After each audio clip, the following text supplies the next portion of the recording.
Yesterday, we brought you part one of our interview with basketball star Brittney Griner, who's detailing for the first time what it was like being detained by Russian authorities for 10 months in 2022.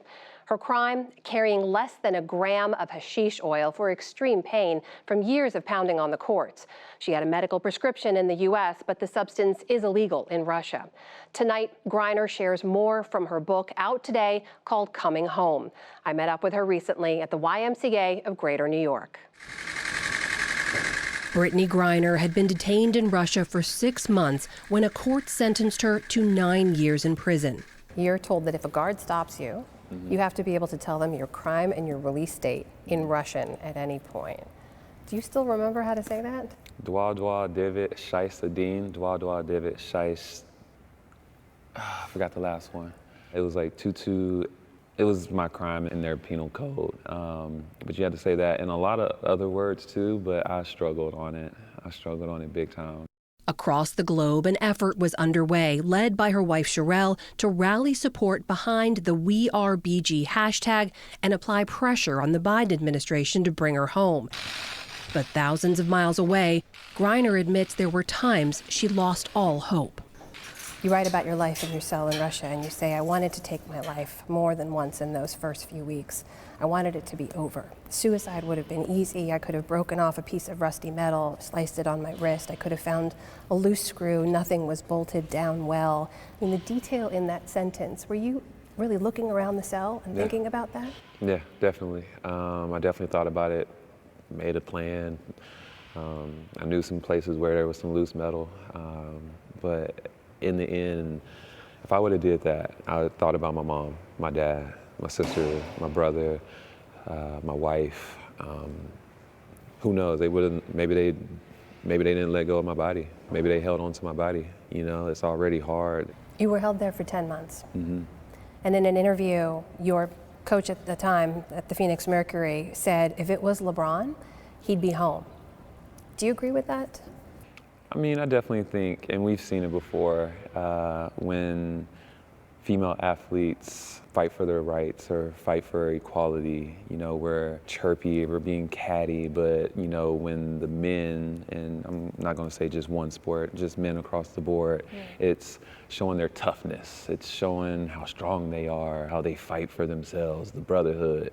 So I hate the inequity of the two, and I definitely felt it. In December of 2022, a breakthrough in negotiations between the U.S. and Russia. Griner is to be traded for Viktor Bout, a prolific arms dealer and ally of Russian President Vladimir Putin, held in a U.S. prison since 2012. Griner is told to pack her things. At what point, though, do you really allow yourself to say, okay, I am going home? Once I was on the plane, I felt good.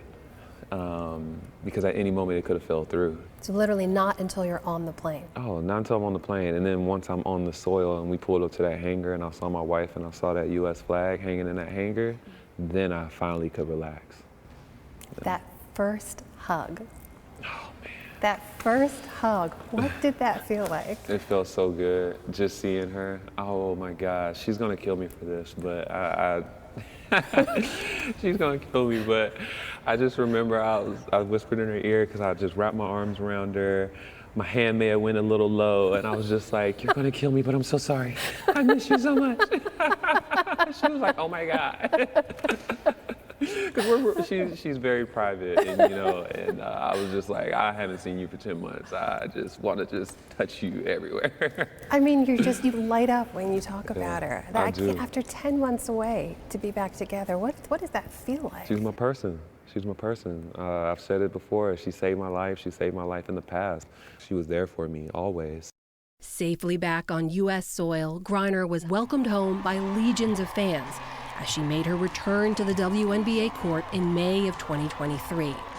But even back home, criticism and threats found her online from those who opposed the trade that freed her. I had letters go to, you know, the gym and to my old home. It was hard to read. It was even more hard to read when, you know, they included my wife in it. That was pretty hard as well. You know, Rel says at one point in the book, you quote her as saying, there's no normal to go back to. What does your normal look like now?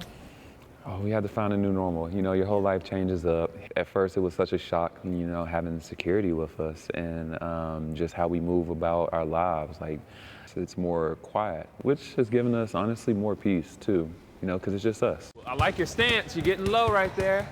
It's just them for now, but BG and Sherelle are preparing to become a family of 3. Their first baby is due in June. You start here and just go side to side. Yup, yup, yup. There it is. Are you ready to be a mom? I am so ready. I am so ready. I am so ready. I cannot wait. It is going to be the most pinnacle part of my life. Do you know what you want to be called? Yes.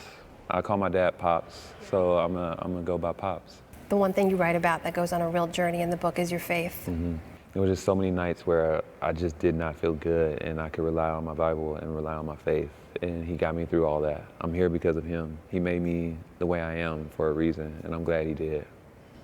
At the same time, I know you do a lot of work now with the Bring Our Families Home campaign. There are still Americans detained in Russia today. Paul Whelan remains there, Evan Gershkovich, the Wall Street Journal reporter, and many others around the world, right, in different countries. You know better than most what they have been through. Gosh, if you could send one message to them, what would you want them to hear right now? Don't give up. Don't give up. We're going to keep doing everything we can. We're going to make as much noise as we can, and we're going to use our platforms as much as we can to bring you home. And I promise you that.